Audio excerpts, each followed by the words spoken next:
ये कहानी है माधवपुर गांव की। उस समय गांव में मोबाइल फोन और टेलीफोन की सुविधा नहीं थी, इसलिए डाक की सुविधा ज्यादा थी और गांव में पूरा दिन डाकिया घूमता नजर आता।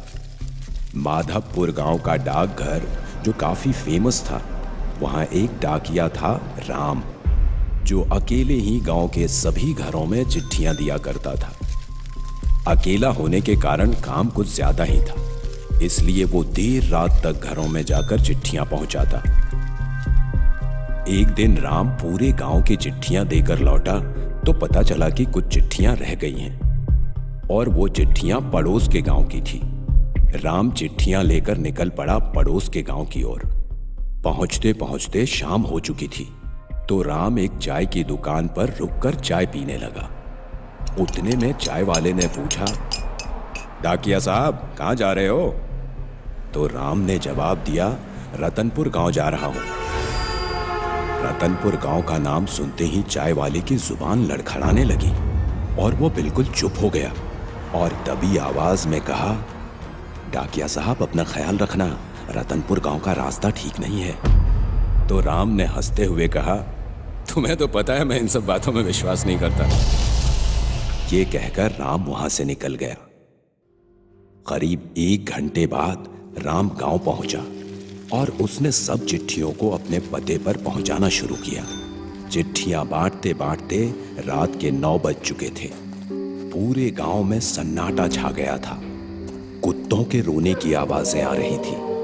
अंधेरा इतना गहरा था कि मानो पूरे गांव ने अंधेरे की चादर ओढ़ रखी हो। राम को डर लग रहा था, तो उसने धीरे धीरे कदमों की रफ्तार बढ़ानी शुरू की और मन ही मन सोचने लगा कि काश कोई लिफ्ट मिल जाए तो मैं घर जल्दी पहुंच जाऊंगा। और उतने में राम की नजर दूर खड़े रिक्शे वाले पर गई। रिक्शे वाले को देख राम की जान में जान आई। पर तभी राम के दिमाग में एक सवाल आया कि ये रिक्शे वाला इतनी रात गए यहां क्या कर रहा है। लेकिन राम को तो घर जाना था, तो उसने बिना सोचे समझे रिक्शे वाले से माधवपुर जाने के लिए कहा और रिक्शे में बैठ गया और रिक्शे वाला भी चल पड़ा माधवपुर गांव की ओर। अंधेरा घना होने की वजह से जंगलों से जानवरों के रोने की आवाजें साफ सुनाई दे रही थी। तभी रिक्शे वाले ने राम से पूछा, साहब आपने गांव के सभी लोगों की चिट्ठी दी, तो क्या आपने गोपाल के घर की चिट्ठी दी थी? तो राम ने जवाब दिया, नहीं भाई, उसके घर पर ताला लगा हुआ था। पड़ोस वालों से पूछा तो पता चला कि गोपाल जी की मौत तो 1 महीने पहले ही हो चुकी है। ये सुनते ही रिक्शे वाला हंसने लगा और उसने रिक्शे की रफ्तार बढ़ा दी और कुत्तों के रोने की आवाजें भी बढ़ने लगी। राम को काफी डर लग रहा था, पर कुछ देर में उसे नींद आ गई। थोड़ी देर बाद जब राम की आंख खुली तो सामने का नजारा देखकर राम के होश उड़ गए। राम ने देखा कि रिक्शा काफी स्पीड में चल रहा है और रिक्शे वाला रिक्शे में नहीं है और रिक्शा अपने आप ही चल रहा था। राम ने जब हिम्मत करके अपने राइट साइड में देखा तो उसके हाथ पांव फूल गए। वो रिक्शे वाला हवा में उड़ता हुआ उसके साथ साथ चल रहा था। रिक्शे वाले का पूरा चेहरा बुरी तरह से कुचला हुआ था। आंखें बाहर आई हुई थी, मुंह और सर से खून बह रहा था। दोनों पैर पीछे की ओर थे। ये सब देख राम बुरी तरह से डर गया।